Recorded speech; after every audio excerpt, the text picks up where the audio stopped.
बीते सप्ताह माओवादी आतंकियों द्वारा किए गए हमलों में सुरक्षा बल के 3 जवान वीर गति को प्राप्त हुए।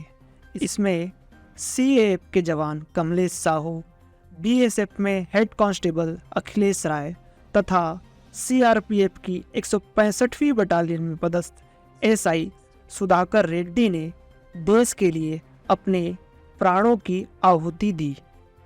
इन घटनाओं को माओवादी आतंकियों ने अबूझमाड़ और जगरगुंडा के अंदरूनी क्षेत्रों में अंजाम दिया। इन क्षेत्रों की जानकारी मैं इसलिए आपके साथ साझा कर रहा हूं क्योंकि बस्तर में केवल यही सीमित क्षेत्र है जहां माओवादी खुलकर अपनी गतिविधियों को अंजाम दे रहे हैं।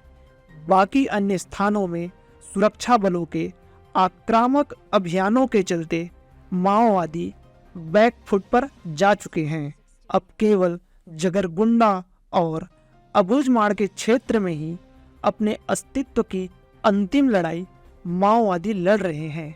सिर्फ माओवादी ही नहीं, अर्बन नक्सल भी मानवाधिकार के नाम पर माओवादी विचारधारा का प्रचार प्रसार और इन खूनी गतिविधियों का समर्थन कर रहे हैं। शहरी माओवादियों या आम भाषा में हम कहें तो अर्बन नक्सल समूहों के द्वारा इन क्षेत्रों में सुरक्षा बलों के खिलाफ भोले भाले जनजातियों को भड़काकर आंदोलन खड़ा किया जा रहा है। जिन स्थानों में जनजातियों को बरगलाकर आंदोलन खड़ा किया जा रहा है वे सभी संवेदनशील क्षेत्र हैं तथा इन स्थानों में सुरक्षा बलों के कैंप हैं जिसका विरोध माओवादी करते हैं। चूँकि इन क्षेत्र में सुरक्षा बलों के कैंप स्थापित होने से स्थानीय ग्रामीणों पर माओवादियों के सभी अत्याचार समाप्त हो जाते हैं जो माओवादी अपनी फर्जी जनताना सरकार के नाम पर खूनी आतंक, लूटपाट, अवैध वसूली, शोषण जैसी गतिविधियों को अंजाम देते हैं। सुरक्षा बल के जवान ग्रामीणों को इनसे बचाने का कार्य करते हैं। इन घटनाओं और इन क्षेत्रों की जानकारी इसलिए भी आपको देने का प्रयास किया क्योंकि वर्तमान में सुरक्षा बलों के द्वारा नक्सल समस्या की समाप्ति के लिए एक विशेष अभियान चलाया जा रहा है और बीते दिनों माओवाद के समाप्ति के लिए हुई इन कार्रवाइयों से नक्सल संगठनों ने अपने अंत को भांप लिया है। सुरक्षा बलों की कार्रवाई लगातार जारी है। वहीं केंद्रीय एजेंसियां भी लगातार माओवादियों के ठिकानों पर छापेमार कार्रवाई कर रही है। नक्सलियों के ढेरों कैंप तथा स्मारक सुरक्षा बलों द्वारा ध्वस्त किए जा चुके हैं। इन कार्रवाइयों के दौरान 50 से अधिक आईईडी विस्फोटक सुरक्षा बलों द्वारा निष्क्रिय किए गए। केवल इतना ही नहीं, मुठभेड़ के दौरान कई नक्सलियों को सुरक्षा बलों के द्वारा ढेर किया गया। इन कार्रवाइयों के दौरान नक्सली कैंपों से दवाइयाँ, माओवादी वर्दी, प्रतिबंधित माओवादी संगठन के प्रचार प्रसार की सामग्री, माओवादी साहित्य एवं अन्य दैनिक उपयोग की सामग्री बरामद की गई है। वर्तमान में झारखंड और बिहार में लगातार सुरक्षा बलों के द्वारा कार्रवाइयाँ की जा रही हैं। इन कार्रवाइयों में एसपी स्तर के अधिकारी स्वयं ग्राउंड जीरो पर जाकर अभियान का नेतृत्व कर रहे हैं। वहीं झारखंड और बिहार में हो रही इन कार्रवाइयों से बौखलाकर माओवादियों ने एक पर्चा जारी किया है। इस पर्चे से पता चलता है कि माओवादी संगठन को इन कार्रवाइयों से भारी नुकसान हुआ है।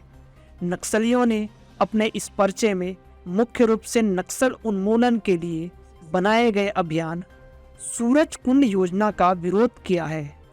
हाँ, ये वही सूरज कुंड योजना है जिसे केंद्र सरकार के नेतृत्व में सभी नक्सल प्रभावित राज्यों के साथ बैठक कर अक्टूबर 2022 में बनाया गया था। इस योजना के तहत माओवाद के समाप्ति के लिए प्रभावित राज्यों के द्वारा संयुक्त अभियान चलाया जा रहा है।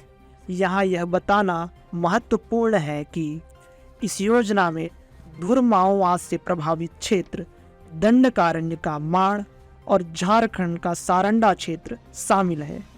कम्युनिस्ट आतंकी इस सूरज कुंड योजना से जनजातियों के अस्तित्व को खतरा बता रहे हैं।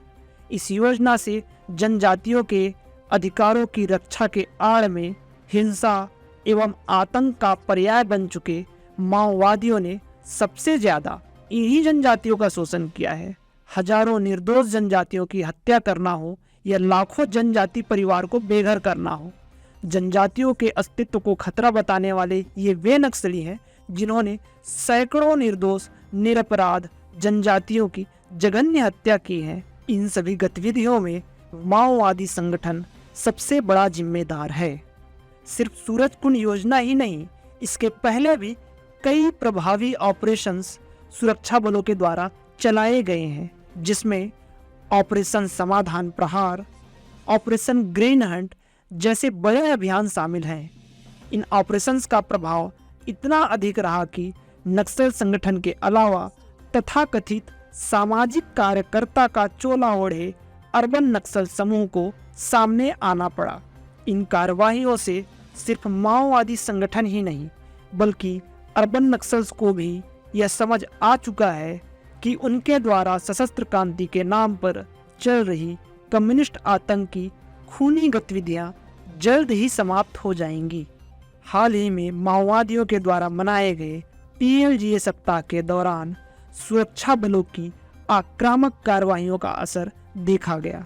एक तरफ जहां PLGA सप्ताह को विशेष अभियान बताने वाले ये माओवादी सीमित क्षेत्रों में केवल बैनर पोस्टर पर्चे तक ही सीमित रहे, वहीं दूसरी ओर सुरक्षा बल के जवानों ने एक के बाद एक सफलता हासिल की।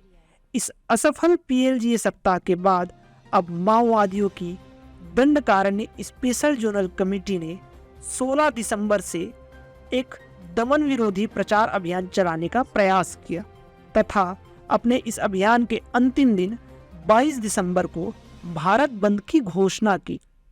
खैर, सुरक्षा बलों के द्वारा चल रही कार्रवाइयों से एक बात तो तय है कि नक्सलियों का न सिर्फ यह अभियान विफल रहने वाला है बल्कि जल्द ही दंडकारण्य की भूमि माओवाद के आतंक से मुक्त होने वाली है।